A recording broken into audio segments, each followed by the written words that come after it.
Assalamualaikum warahmatullahi wabarakatuh. Bismillahirrahmanirrahim. Nahmaduhu wa nusalli wa nusallim ala Rasulillahil Karim wa ala alihi washabihi ajma'in, amma ba'du. Rabbi shrah li sadri wa yassir li amri wa hlul 'uqdatam min lisani yafqahu qawli. Bismillahirrahmanirrahim. Ya, alhamdulillah. Tambahkan syukur kita lagi supaya Allah tambah lagi. Allah berfirman, la in syakartum la azidannakum. Kalau kamu bersyukur maka aku akan tambah, kata Allah. Semakin kita syukur semakin Allah tambah itu nikmat. Maka kalau kita semakin bersyukur dengan nikmat-nikmatnya Allah tambah.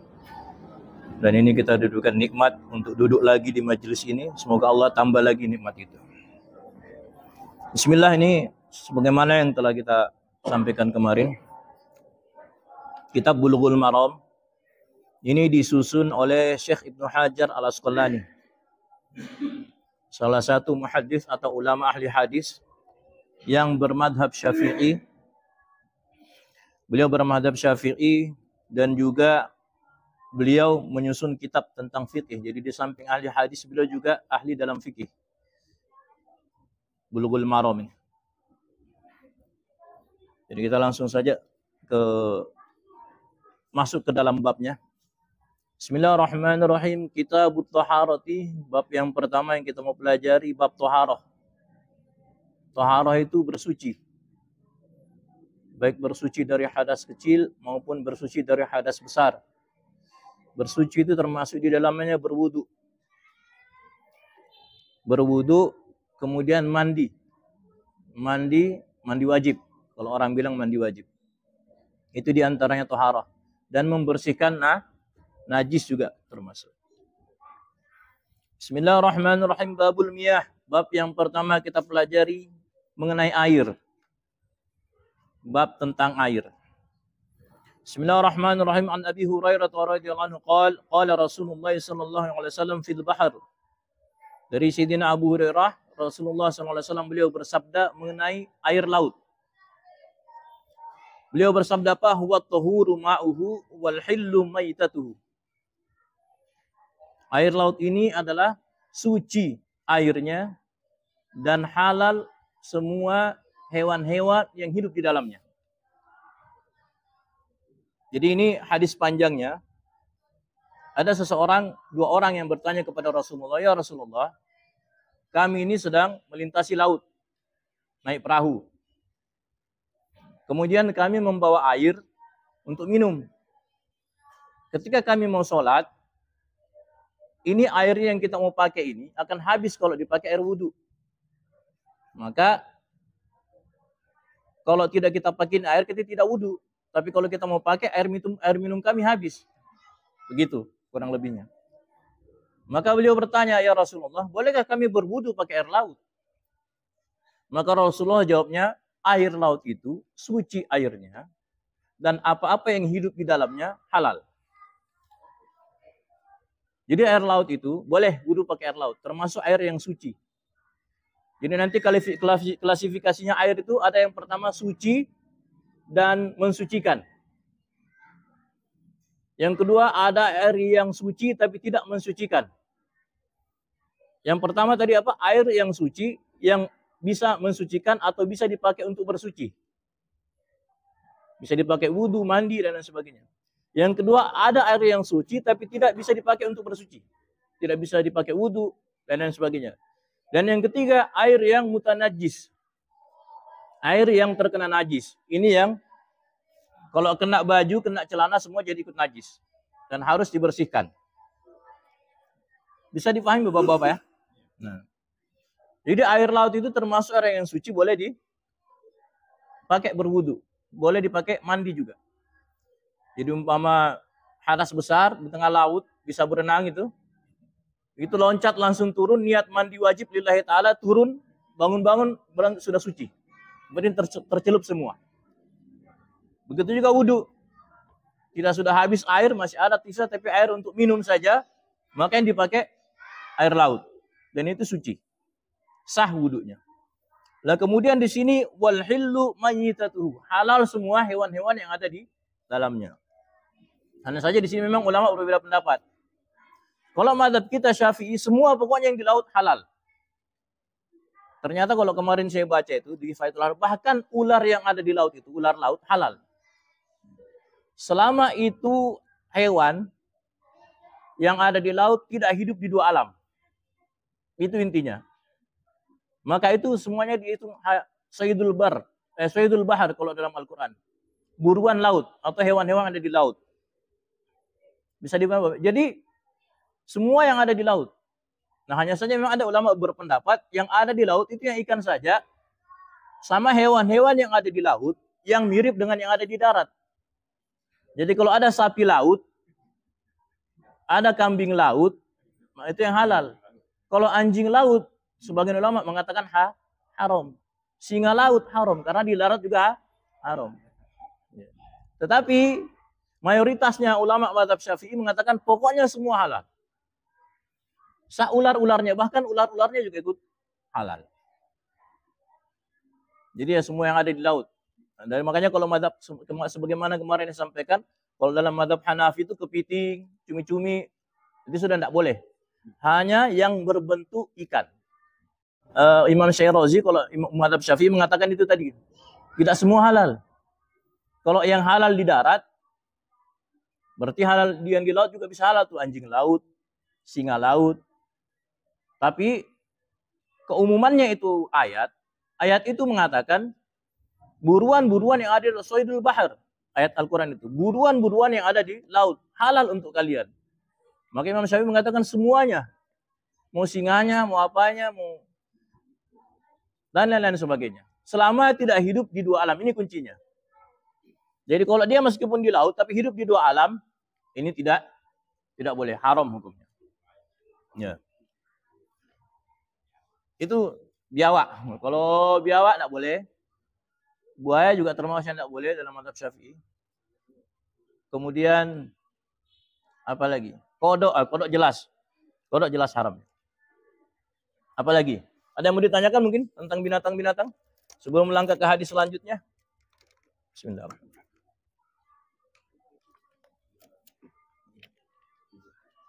Baik. Ya, intinya semua yang di laut itu namanya saja. Anjing laut, singa laut, intinya semuanya hewan laut. Udah laut mungkin ya. Ubur-ubur. Dan yang tidak berbahaya ya, karena ikan buntal itu kan beracun itu. Itu tidak boleh. Yang beracun juga tetap tidak boleh. Pokoknya yang membahayakan juga tidak boleh. Selama itu masih ikan dan tidak berbahaya, tidak masalah. Wallahu a'lam. Itu hadis yang pertama. Hadis yang kedua. Bismillahirrahmanirrahim. Wan Abi Umamah Al-Bahili radhiyallahu anhu qala Rasulullah sallallahu alaihi wasallam, "Innal ma'a la yunajjisuhu syai'." Belum. Bukan yang ini. Maaf. Innal ma'a tahurun la yunajjisuhu syai'. Sesungguhnya air itu, dasarnya air itu suci. Tidak ada sesuatu pun yang bisa membuat dia najis. Ini hadisnya terlalu ringkas sebenarnya. Hadisnya terlalu ringkas karena memang yang dicari di sini kan yang digali hukumnya.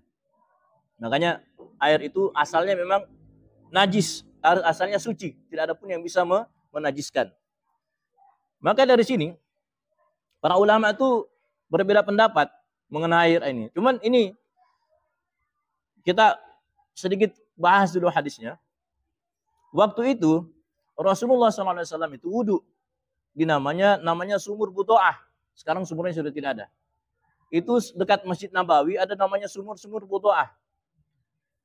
Di situ sebagian riwayat mengatakan itu tempat pembuangan sampah. Jadi kain-kain yang biasa dipakai untuk melap darah haid dan darah-darah itu semua segala macam ada di situ, dibuang di situ. Dan di situ juga ada bangkai anjing waktu itu. Ada bangkai anjing waktu itu. Hanya saja di sini salah seorang Syed Muhammad Maliki, beliau menjelaskan sebenarnya itu bukan tempat pembuangan sampah. Itu kain-kain yang bekas dipakai untuk lap darah dan sebagainya, dan semua perkara-perkara yang bau, itu sebenarnya dibuang di belakang-belakang rumah. Hanya saja waktu itu banjir. Akhirnya mengalir ke sumur itu, karena sumur itu daratan rendah. Akhirnya mengalir, akhirnya tertampung di situ. tertampung di situ. Di situ ada bangkai anjing juga. Ternyata Rasulullah wudhu di situ. Maka ditanya, ya Rasulullah, kenapa engkau wudhu di situ? Kenapa memangnya?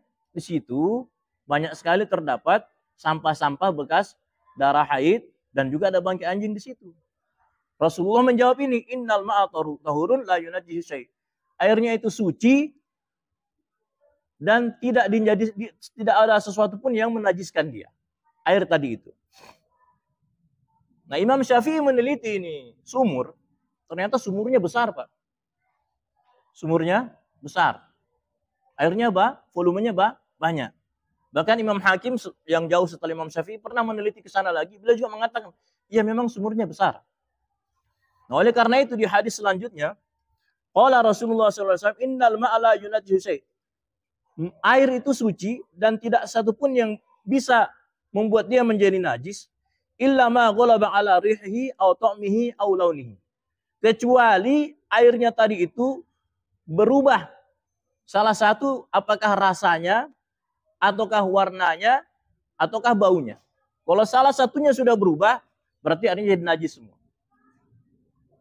Artinya najis semua. Tapi Imam Syafi'i tadi melihat itu volumenya banyak air itu. Sehingga beliau berpendapat, jadi ketika Rasulullah wudhu di situ, air itu tidak berubah. Warnanya, rasanya, baunya tidak berubah. Karena di sini hadisnya tadi mengatakan selama tidak berubah rasa dan warna dan baunya. Maka ketika Imam Syafi'i mengatakan itu warnanya, rasanya, baunya tidak berubah, makanya Rasulullah wudhu di situ boleh. Itu. Dan kemudian di hadis selanjutnya, wa an Abi Abdullah bin Umar radhiyallahu anhu qala Rasulullah sallallahu alaihi wasallam, idza kana al-ma'ul qullataini lam yahmilil khabath. Kalau air itu jumlahnya 2 kulah, lebih 2 kulah atau lebih, itu kalau kemasukan najis kurang lebihnya, maka tidak masalah. Selama tidak berubah rasa, warna, dan baunya. Jadi 2 kulah. 2 kulah itu berapa? 2 kulah itu 216 liter. 216 liter. Nah, 216 liter itu kalau dikolamkan itu 60 cm panjangnya kali 60 cm lebarnya kali 60 cm dalamnya. 60 kali 60 kali 60. Makanya kalau bikin kolam, Pak, lebih besar saja. Jadi kalau anak-anak ada yang mandi di situ, enggak masalah. Gitu. Kurang lebihnya seperti itu. Nah, jadi Bapak Ibu Subhanahu wa taala, minimal air yang kalau kemasukan najis itu tidak masalah, 2 kulah. Kurang dari 2 kulah, menurut mazhab Syafi'i, kalau dia kemasukan najis walaupun sedikit, meskipun tidak berubah rasa, warna, dan baunya, kalau sedikit, kurang dari 2 kulah, maka itu jadi najis semua. Tidak bisa dipakai untuk bersuci. Kalau kena baju jadi ikut najis juga. Ini agak ketat kalau mazhab Syafi'i masalah airnya. Meskipun dalam mazhab Hanafi kalau sedikit, kalau cuma setetes yang masuk, tidak berubah rasa, warna, dan baunya, tidak masalah. Tapi kalau mazhab Syafi'i tidak. Harus banyak. Kalau kurang dari itu, maka hati-hati dipakai. Wallahu a'lam. Jadi, air itu tadi dibagi menjadi 3. Yang pertama, air suci dan mensucikan. Itu biasanya dinamakan yang pertama adalah air mutlak. Air mutlak itu air yang masih murni air. Itu ada 7. Yang pertama tadi itu air laut, air sungai, air hujan, air sumur, air yang bersumber dari mata-mata air, kemudian air es, sama air salju. Jadi kalau salju kita panaskan biar cair, itu bisa. Atau air es. Atau termasuk embun. Embun kalau kita kumpulkan bisa dipakai untuk air wudhu. Itu mutlak. Ada yang kedua, air yang suci tidak mensucikan. Yang pertama itu namanya air mustakmal. Air mustakmal itu air yang sudah digunakan untuk bersuci. Habis dipakai wudhu, kalau ditampung lagi tuh air, kita pakai wudhu semua segala macam, masuk lagi tuh air di situ, kita tampung, maka itu airnya hukumnya suci. Tapi sudah tidak bisa dipakai untuk wudhu lagi. Sudah tidak bisa dipakai untuk mandi lagi. Tapi kalau kena apa-apa masih tetap suci. Dan air yang kedua, air yang apa? Air yang suci tapi tidak mensucikan. Yang pertama musta'mal, yang kedua mutaghayyar. Air yang sudah berubah. Air yang sudah berubah dari sifat-sifatnya karena sudah tercampur dengan barang suci yang lainnya. Kopi, teh, sirup, dan yang lain-lain sebagainya. Itu airnya suci tapi tidak mensucikan. Dan juga termasuk air yang suci yang tidak mensucikan, air-air yang berasal dari buah-buahan. Kelapa, tidak bisa dipakai wudhu.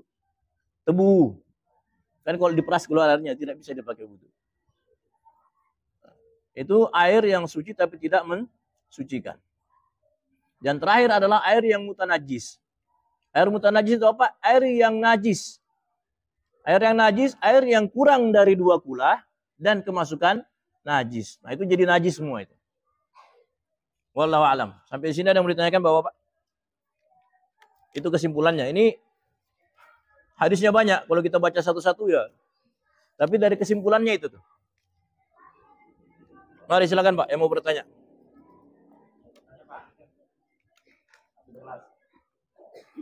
Jelas Pak Di?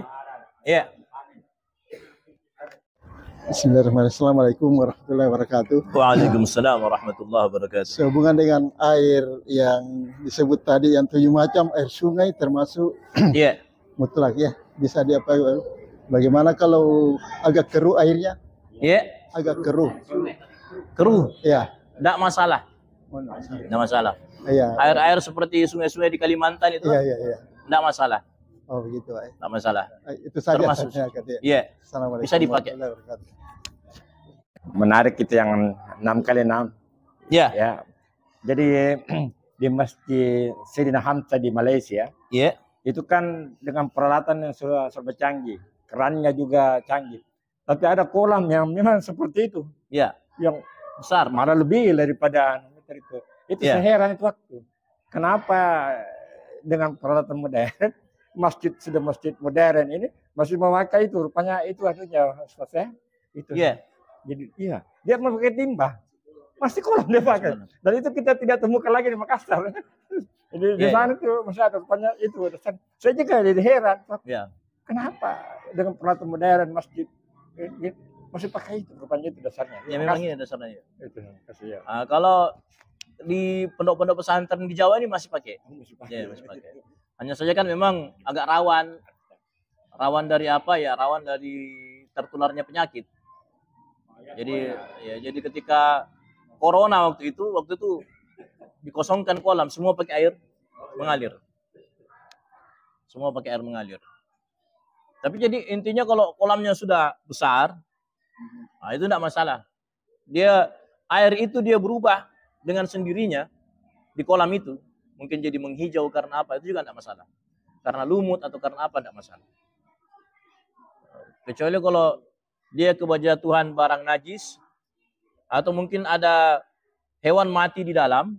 Nah, selama tidak berubah itu warna, rasa, dan baunya, tidak masalah.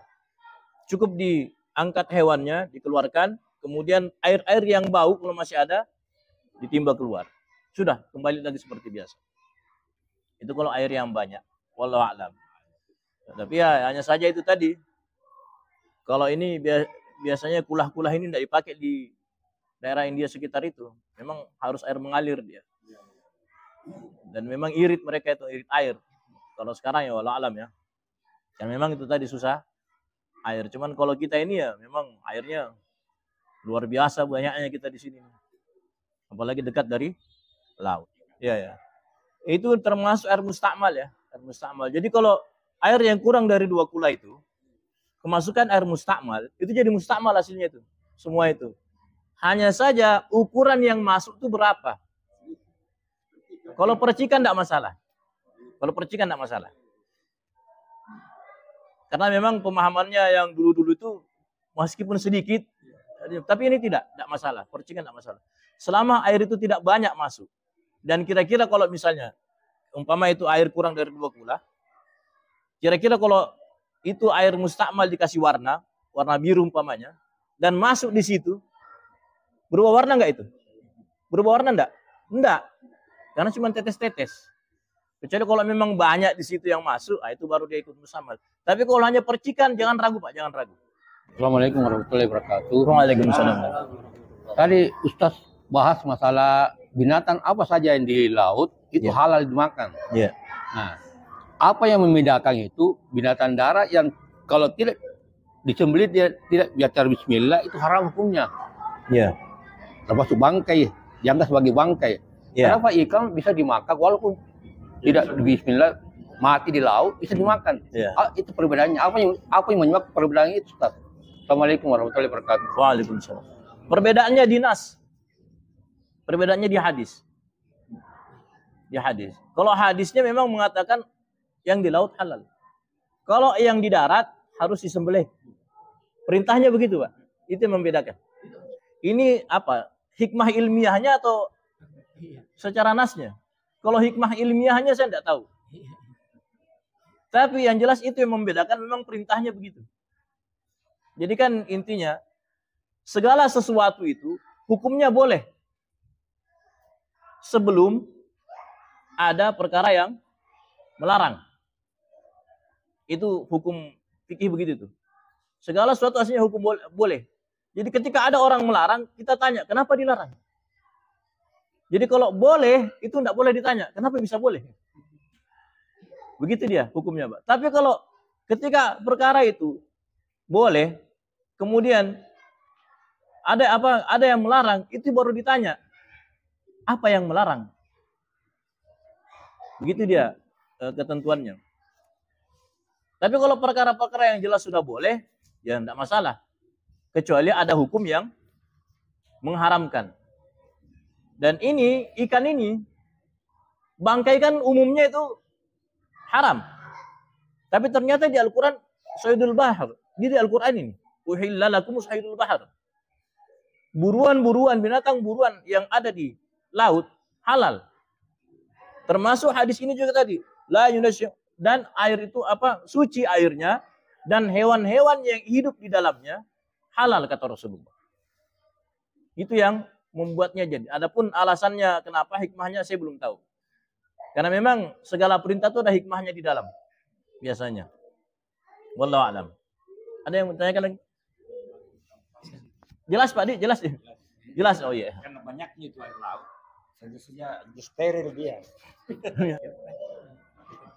Iya. Mengenai seperti buruan di laut ini kan ada bagian-bagiannya. Iya. Ada bagian tempat kotorannya ikan itu, apakah ada ukuran-ukuran sehingga bagian dari ikan itu tidak bisa dimakan. Biasanya kan seperti kalau hewan-hewan di darat itu kan ada tempat penyimpanan kotorannya, itu tidak boleh dimakan segala macam. Iya. Organnya maksudnya. Iya. Jadi ikan-ikan itu Pak, kalau besar dan bisa dibersihkan kotorannya, itu kotorannya dibersihkan sebelum digoreng. Disucikan dia, disiram. Jadi isi perutnya itu dikasih keluar Pak, isi perutnya. Isi perutnya, itu najis. Kecuali ikan-ikan yang memang tidak bisa, kecil. Mairo, itu enggak perlu. Enggak perlu. Ya, kalau saya punya ustadz itu mengumpamakan, ikan itu kalau sudah besarnya 2 jari atau lebih, berarti itu bisa dibersihkan. Jadi ikan-ikan goreng itu masih bisa itu. Yang kecil ikan apa itu? Katombo itu. Ikan tembang itu masih bisa. Tapi kalau sudah mairo, itu sudah tidak perlu. Ya. Tapi selama masih bisa dibersihkan, dia dibersihkan. Karena itu najis. Jangan langsung digoreng. Jangan langsung digoreng. Itu penting ini. Dibersihkan dulu itu. Apalagi enak sekarang. Penjual-penjual ikan ada yang bisa dikerjakan. Iya. Bisa cabukkan insana sama isi perutnya. Di rumah tinggal kita cuci. Dan berdarah. Darahnya juga itu tetap haram ya darahnya. Najis dan haram. Darahnya itu. Jadi dibersihkan darahnya. Baru setelah itu digoreng. Wallahu alam. Bismillahirrahmanirrahim. Assalamualaikum warahmatullahi wabarakatuh. Waalaikumsalam warahmatullahi wabarakatuh. Alhamdulillah wassalatu wassalamu ala Rasulillah. Ya mungkin di luar tema Ustaz yang saya tanyakan. Ya ini menyangkut hal yang sekarang ini up to date. Ya, tapi entah mengapa tidak masuk di apa? Tidak booming di berita. Ini mengenai mungkin kita sudah dengar mengenai Trans 7 yang apa mendatangi sebuah pondok pesantren. Kemudian dia melihat itu ini menurut anunya ya, wartawannya itu, dia melihat bahwa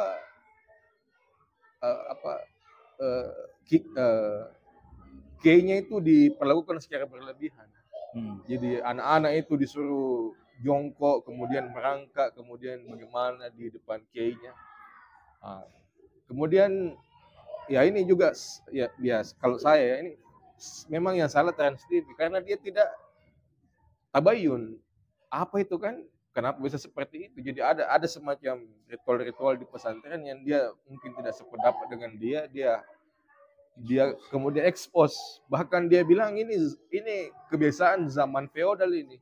Zaman Belanda dulu dikasih seperti itu rakyat kan disuruh tunduk-tunduk, mereka merangkak jalan jongkok kan di depan kiai-kiainya. Ini kita sebagai santri ya saya mungkin juga lewat forum ini saya mau tabayun kan. Kan kita tidak tahu ini apakah ini seperti ini memang dalam Islam ada atau memang ini adat atau memang ini seperti apa kan kita tidak tahu. Yang tahu kan memang pihak yang bersangkutan. Ini mungkin saya mau tanyakan sebagai kita sebagai santri, mungkin di Jawa kan tidak terlalu jauh berbeda begitu atau mungkin ada kita tak tahu tentang itu ya. Demikian, wassalamualaikum warahmatullahi wabarakatuh. Jadi sebenarnya ini kadang-kadang standar ganda ya. Di sisi lain, Arab datang, dibilang memasukkan budaya Arab, dia lupa budaya Indonesia. Ada kan yang mengatakan begitu. Tapi ketika pesantren mempraktekkan budaya Jawa, itu budaya Jawa sebenarnya, Pak. Dikatakan ini feodal. Jadi bagaimana? Kan begitu. Kan Islam masuk, kita menghapus budaya. Kan begitu. Menghapus budaya, akhirnya jadinya budaya Arab, dilupa budaya Indonesia. Tapi ketika pesantren mempraktekkan budaya Jawa, itu budaya Jawa. Bahkan kalau di Makassar tidak ada begitu. Jangan sampai tunduk-tunduk, itu budaya Jawa. Tapi karena pesantren yang mempraktekkan, jadi heboh. Memang menyerang itu dari dulu saya lihat. Dan memang ada tuduhan bahwa ini Trans 7 ini berafiliasi ke Salafi. Jadi memang dari dulu dia mau serang itu katanya. Ya wallahu alam. Intinya mungkin sebagian itu mengatakan berlebihan, tapi yang memang yang boleh itu cium tangan. Karena kita lihat Firanda, kemudian Ustadz Firanda sama Ustadz Riza Basalama itu juga cium tangan kalau ketemu anunya. Begini juga membungkuk juga itu. Ada saya dapat videonya membungkuk juga. Jadi kalau orang membungkuk itu bukan karena hormat. Ya jadi contoh ini ada orang tua yang sudah tidak bisa terlalu ini tangannya, makanya kita yang membungkuk supaya tidak repot dia begini. Kan begitu. Kadang ada juga ulama dia tarik tangannya ke bawah karena kita tidak mau mencium, makanya orang itu sampai begini supaya dia jadi satu tidak mau dimuliakan, satu mau memuliakan. Kan begitu. Jadi kalau orang membungkuk karena terlalu jauh sudah menghormati, memang itu berlebihan. Tapi dia membungkuknya kenapa? Kalau membungkuk bukan karena itu, karena dia memang mau. Gitu. Sama seperti Buya Yahya itu ketemu sudah begini langsung. Karena kenapa kan? Coba kita pikir saja Pak, anak TK datang ke sini, salaman sama bapak ini, datang langsung begini, Waalaikumsalam, terus pergi. Bagaimana? Otomatis kan dia duduk, terus dia salam cium tangan. Kan etikanya begitu, meskipun mungkin di Arab tidak ditemukan. Wallahu a'lam. Wallahu a'lam. Iya. Iya.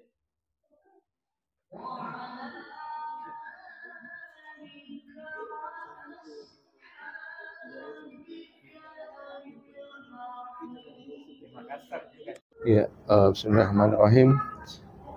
Alhamdulillah wassalatu wassalamu ala Rasulillah. Ya, mungkin saya mau tambah sedikit, Ustaz. Ya, ini kan di masyarakat kita ini ada terbagi dua, Ustaz. Ada yang mengatakan dirinya salah, ada yang mengatakan ahlus sunnah wal jamaah. Nah, dan ini dalam menyikapi budaya itu berbeda. Seperti salafi misalnya, salaf misalnya ya. Itu kayak misalnya matabit tabe. Ya, itu kan mungkin kita tahu juga matabit tabe itu katanya itu haram itu. Nggak boleh kita membungkuk-bungkuk di depannya orang kalau lewat. Karena di masjid haram saja itu orang lewat saja. Jadi katanya matabit tabe itu haram apa macam-macam. Termasuk juga maulid kan itu katanya bid'ah. Nah, sementara ini Ahlus Sunnah wal Jamaah dia tidak mau menghilangkan adat begitu. Jadi dia Islam tapi adat dia tetap ini pegang teguh seperti matabit tabe. Kalau Ahlus Sunnah wal Jamaah ya tidak masalah. Jangan samakan di Saudi dengan di sini. Katanya begitu. Kalau di Saudi ya silakan Anda mau lewat enggak matabit tabe enggak masalah. Kalau di Makassar itu masalah itu karena adatnya orang seperti itu. Nah, itu kalau Ahlus Sunnah wal Jamaah dan juga seperti Maulid kan itu kan adat itu, jadi silakan. Nah, ini yang saya mau tanyakan, bagaimana kita menyikapi dua ini? Ya, demikian. Wassalamualaikum warahmatullahi wabarakatuh. Jadi intinya adat itu selama tidak bertentangan dengan syariat itu tidak masalah asli. Yang diharamkan itu kan kalau tidak salah itu, dan ini saya cari lagi ya, itu kan hormat membungkuk seperti hormatnya orang Jepang. Adapun matabit tabe itu kan kalau orang duduk apa semacam, hanya kadang-kadang kita orang itu kan tidak mau berposisi lebih tinggi daripada orang yang dihormati di situ, ya kan. Bahkan Rasulullah katakan ketika ada seorang sahabat datang, Rasulullah katakan kumu li sayyidikum, berdiri tuh, kau berdiri sambut itu orang mulia di antara sayyidikum itu, tuan kamu itu. Itu hadisnya sahih. Jadi kalau ada orang datang terhormat atau apalagi terhormat dalam agama, datang berdiri kita sambut, nggak masalah itu. Hanya saja memang seperti yang Lirboyo pakai itu, setahu saya itu karena kiainya kan duduk dan duduknya rendah. Karena tidak mau dia berposisi, kalau sudah di dekat gurunya tidak mau berposisi lebih tinggi daripada gurunya. Gurunya juga sudah tidak bisa berdiri karena sudah tua sekali beliau tuh, masya Allah. Di zaman penjajahan itu beliau itu alimnya luar biasa. Kadang-kadang beliau baca kitab itu waktu Ramadan, ba'da subuh. Itu baca kitab, tahu azan. Sudah duhur. Setua itu, baca kitab tidak terasa sampai duhur. Yang dengar sudah, Allah ada mungkin itu bagaimana. Kok sudah azan? Nah, beliau duduk, dan kemudian anak-anak itu, santri itu kelihatannya memang tidak mau berdiri lebih tinggi daripada, makanya agak ini. Nah, itu wallahu a'lam. Mungkin kita bahas detail ahad depan, insya Allah. Tapi memuliakan dengan berdiri, kemudian cium tangan, cium kaki. Imam Muslim itu datang ke Imam Bukhari dicium kakinya memang. Bukan tangannya, cuma kakinya yang dicium. Dan Imam Bukhari kasih. Karena kenapa? Memang ada hadisnya. Sahih hadisnya. Cium tangan, cium kaki itu. Memang sebagian ulama melarang.